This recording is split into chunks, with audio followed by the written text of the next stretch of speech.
tere, oleme kogunenud siia Dorpati konverentsikeskusesse. Kas ja kuidas erineb Eesti noor Euroopa noorest?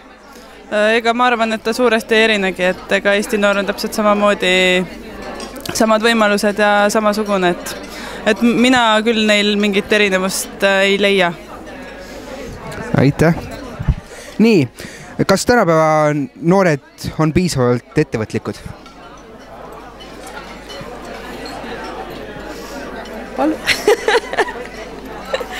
Kas nad on piisavalt ettevõtlikud? Võib-olla oleks, kui neil võimalusi oleks rohkem. Aga leiate, et praegusel ajal ei ole praeguste võimalustega? Meie näite põhjal võib-olla küll mitte, jah, et võiksid veel aktiivsemad olla. Aga millest jääb siis puudu?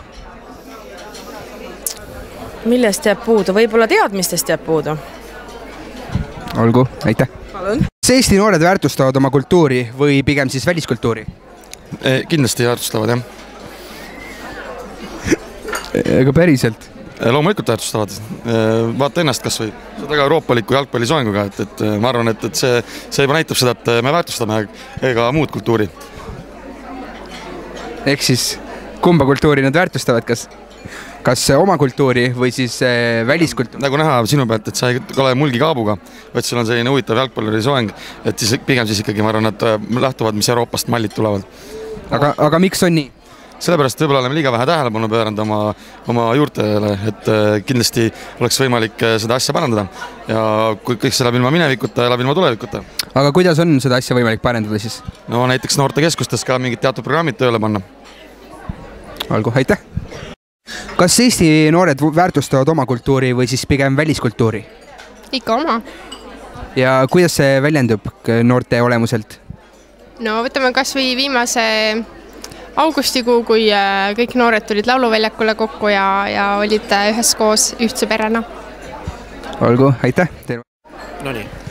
Kas ja kuidas erineb Euroopa noor Eesti noorest? Minu arust mitte kuidagi, vaid see, et erinevat keelt räägivad.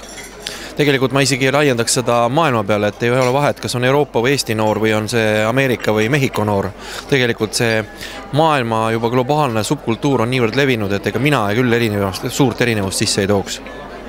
Olgu, aitäh teile! Millest tuleneb lõhe noorte ja vanemate inimeste vahel? Kas noorte ja vanemate vahel on lõhe?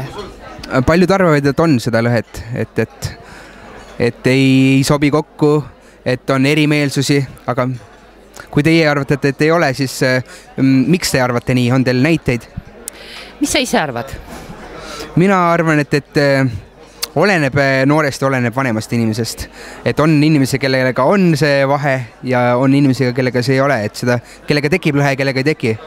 Et noor peab olema vanematega kooskõlas ja ka vanem inimene peaks olema nooruslik. Ja vaat nüüd ma hea meelega kommenteerin. Ma arvan, et meil sinuga kokku sobitumises ei tekigi mingit probleemi, sest me mõtleme ühtemoodi. Ja minu jaoks ei lähe see lõhe ja ei ole kunagi läinud noore ja vana inimese vahelt, vaid see läheb erinevate tõekspidamiste, erinevate väärtushinnangute, erinevate elu nägemise vaatenurkade vahelt ja kui nüüd natuke laiemalt vaadata, siis loomulikult tuleks ka seda lõhet püüda vähendada, sest ma olen väga nõus, et on palju noori ja on palju vanu, kes üksteisega suhelda ei oska. Aga see ei tähenda seda, et see oleks ületamatu lõhe. Ma ei käsitleks seda ületamatu probleemina, lihtsalt peab olema palju oskusi ja palju head tahet, et järjepidevad ja sammhaaval saaks neid inimesi, neid erinevas eas inimesi, kes üksteisega suudavad suhelda ja tahavad suhelda rohkem. Aitäh! Nii, kas Eesti noored väärtustavad oma kultuuri või siis pigem väliskultuuri? Milliseid noori seda silmas pead? Mina tahaksin, nad väärtustaksid absoluutselt meie enda kultuuri. Saaksid sellest aru, aga meile tuleb ju Euroopast ikkagi peale selline kohutav multikulti kiidulaul, mis siis tähendab, et kuskilt jääb ju vajaka. Ja see vajaka, mis on praegusel hetkel meie enda Eesti rahvuskultuur. Aga mida saaks parandamiseks teha? No parandamiseks saaks seda, et need, kes seda multikulti laulu on siin kogu aeg laulnud, et need võiks nokka kinni panna. Nüüd võiks hakata rääkima rahvuslikest huvidest, rahvuskultuurist ja selle otseses tähenduses. Mitte nii, et ühtlasi me võiksime ka rääkida Eesti rahvuskultuurist. Mina ütlen, et ma olen äärmiselt salliv kõikide nende noorte suhtes, kes tulevad välismaalt ja austavad minu riiki ja keelt ja kultuuri. Niimoodi võiks see ka asi olla. Kui nad tulevad meie riiki, siis nad esmalt võiksid saada meie kultuurist ettekujutuse ja siis hakata enda kultuuri tujutama. Sa ei lähe ju külla ja kõigepealt räägi nii, teie küla või teie pererahvas, kuulake. Nüüd hakkame niimoodi käituma ja siis pärast te võite selle ühe lauluga laulda mulle. Nii need asjad ei käi. Eesti huvid kõigepealt. Aitäh! Miks on Eestis noorsootöös vähe noori mehi? Sellepärast, et ma arvan isiklikult, et meestele pole lihtsalt piisavalt tutvustatud, et mida see ala endast kujutab ja lihtsalt paljud mehed ei lähegi seda sellepärast õppima, et nad ei tea üldse, mis see endast kujutab. Ja juba see, et kuna hetkel on enamus naised, siis kindlasti selle järgi juba kõik mehed vaatavad, et see on naiste tegevusala, et meestele see ei sobi. Aga kus peaks siis äkki seda reklaamima või kuidas seda muuta meeste seas populaarsemaks? Tulekski teha selliseid näiteks koolides juba põhikoolis, keskkoolis tutvustusi, üldse kus räägitakse noorsootööst natuke lähemalt ja mis see endast kujutab ja siis saaks noormehed kaimu ja võib-olla siis tekiks huvi. Aitäh teile! Miks on Eesti noorsootöös vähe noori mehi? Miks on noorsootöös vähe noori mehi? Ma arvan, et see päris nii ei ole. Sest kui vaadata kas või samas noorsootöö foorumi ringi, siis me ei ütleks, et vähe mehi on ja et nad oleks vähe aktiivsed. Küsimus on lihtsalt selles, et aktiivseid mehi noorsootöös võib-olla ei paista nii väga silma. Aga miks see on nii? Miks silma ei paista? Ma arvan, et seda võib nii noorte meeste kui naiste puhul öelda, et kõige olulisem on noortega töö tegemine, mitte enda välja paista laskmine. Aitäh teile! Palun! Nii, kas te tunnete neid isikuid, kes on piltidel? Ikka. Ja kes need on? Nimi või tegevusvaldkond? Sära silmis inimesel. Seega noorsootöötaja. Nimeliselt või lihtsalt? Nimeliselt või siis tegevusvaldkond? Ei tunne. Anne Kivimäe. Nime olen kuulnud. Piret Talur. Reet Kost. Edgar Slümmer. Ja Peeter Taimeki. Just. Aitäh!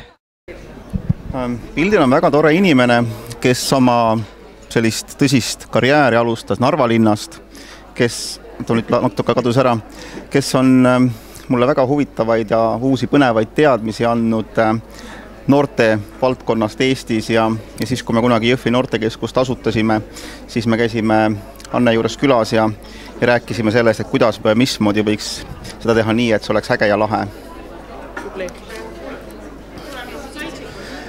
Piretiga oli siuke lugu, et Piret tuli ühel vahval noortefoorumil minu juurde ja me rääkisime temaga väga põnevatel teemadel. Täpsemalt oli see katseklaasi lapse teema ja selles, kuidas moodi oleks võimalik tõsta iivet Eestis, et selline katseklaasi ja iibe tõstmise teema oli see, millega me nagu väga pingsalt rääkisime just noorsootöö foorumi raames.